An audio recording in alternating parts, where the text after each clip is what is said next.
Galera, tudo bem com vocês? Aqui é o Brian falando e hoje nós vamos comentar, nós vamos aprender um pouco mais sobre um acontecimento histórico que ficou conhecido como Primeira República ou República Velha, período histórico aí de 1889 a 1930. Então, se você vai fazer o Enem, se é vestibulando ou se interessa por assuntos históricos, este vídeo foi feito exatamente para você. Então, bora pro conteúdo, porque nós temos muitas coisas para comentar. Primeiramente, vamos contextualizar como estava o nosso país neste período. Bom, eu não sei se vocês sabem, mas anteriormente a isso, nós estávamos no segundo reinado com Dom Pedro II. Daí, os militares aplicam um golpe e colocam o primeiro presidente militar, Deodoro da Fonseca, em 1889. Lembrando que este vídeo vai ser um resumo, então eu não vou focalizar tanto na cronologia em cada presidente, mas sim na política, fatores econômicos e os pontos que os vestibulares mais cobram. Então, daí, em 1891, eles fizeram uma constituição que ela era federalista. Ela falava que somente homens maiores de 21 anos e alfabetizados poderiam votar e dividia os poderes, e ela foi uma constituição. Ela foi uma república dos militares. A República da Espada foi de 1889 a 1894. Daí, agora nós entramos na nossa república oligárquica.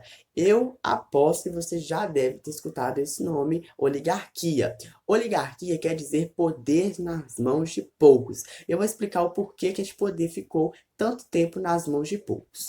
Daí, essa república oligárquica, ela foi do restante desses anos aí, e foi de 1889 a 1930.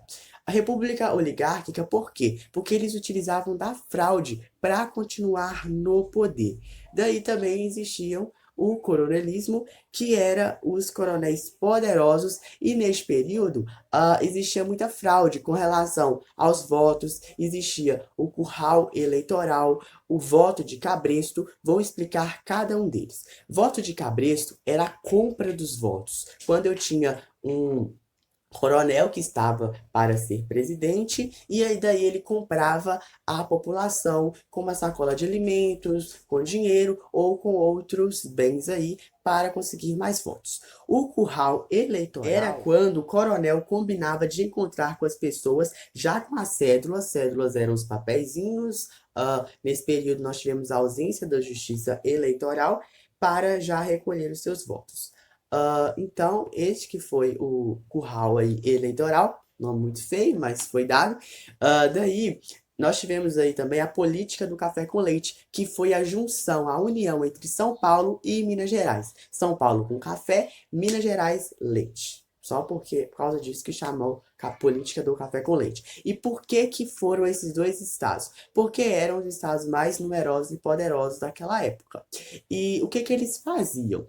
Eles conseguiram essa união para que eles se apoiassem politicamente e permeassem muito mais tempo como presidentes. Então, eles ficavam intercalando. Um ano era o de São Paulo, um ano era o de Minas. São Paulo, Minas, São Paulo, Minas, até permear aí o tanto que eles iriam conseguir como presidente.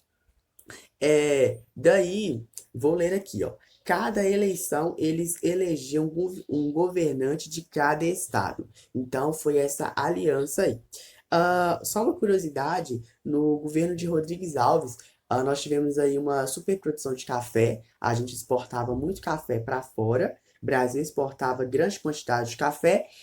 As revoltas desse período foram muitas revoltas, mas eu vou estar deixando para falar sobre elas em outro vídeo, para este vídeo não ficar tão gigante, porque senão esse vídeo vai ficar muito. Daí uma curiosidade é que o Brasil ele entra na Primeira Guerra Mundial ao lado dos aliados, ao lado da Tríplice Entente, em 1914. Se você ainda não assistiu o vídeo sobre a Primeira Guerra Mundial, ele vai estar aparecendo aqui em cima em alguns cards. Daí vocês podem acompanhar também que o vídeo ficou muito bom, ficou super explicado. Ah, Tivemos aí o governo do Arthur, como presidente o Arthur Bernardes, que foi de 1922 a 1923. Em 1922, a gente teve a Semana da Arte Moderna, que foi aquela semana que vários movimentos artísticos, literários, para elevar assim a nossa cultura brasileira. E também nesse período houve a criação do Partido Comunista Brasileiro.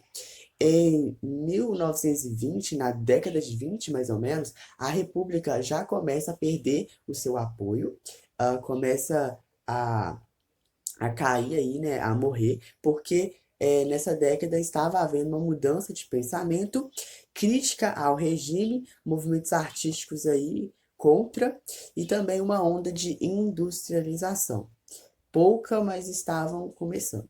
Daí existiram o tenentismo, que é importante vocês saberem, que era aquele movimento contra a República.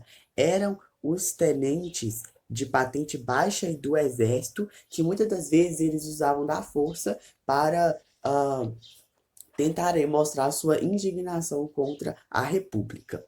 Vários movimentos contra, houveram muitas revoltas, como eu já comentei, mas isso vai ficar para um outro vídeo. E aí a gente teve a crise de 29 e a Revolução de 30. Vou explicar um pouco o que aconteceu aí em 1930. Estava como presidente um cara chamado Washington Luiz. Ele era de São Paulo. Daí ele indica um cara de São Paulo também, chamado Júlio Prestes. Então ele rompe com aquela política de décadas do café com leite. Ele deveria ter indicado um de Minas Gerais, só que ele não fez isso. Daí a gente teve a Aliança Liberal, que foi a união entre Minas Gerais e os outros estados, e daí eles apoiaram o Getúlio Vargas.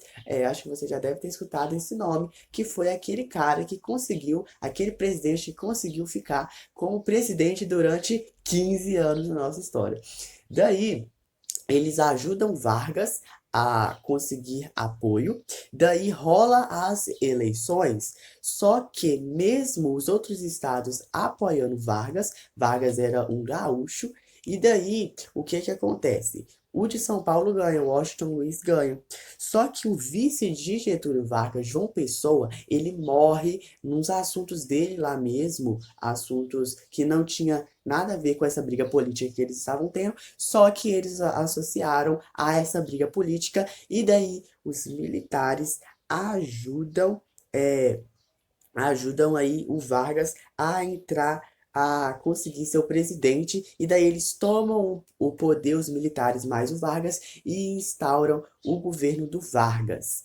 E daí agora, este é um assunto para o próximo vídeo, a Era Vargas, que foi de 1930 a 1945.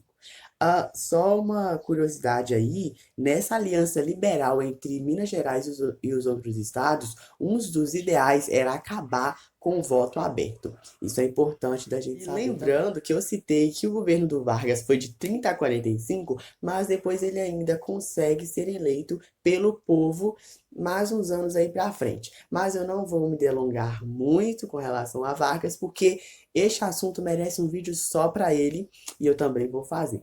Bom, olha, se tiver te ajudado de alguma forma, se você tiver entendido este conteúdo, por favor, deixe seu gostei aqui embaixo, se inscreva no canal, me conte nos comentários mais alguma curiosidade, mais algo que você saiba sobre o período da Primeira República no nosso país. Se tiver te ajudado, compartilhe com seus amigos, por favor. Um forte abraço e até a próxima.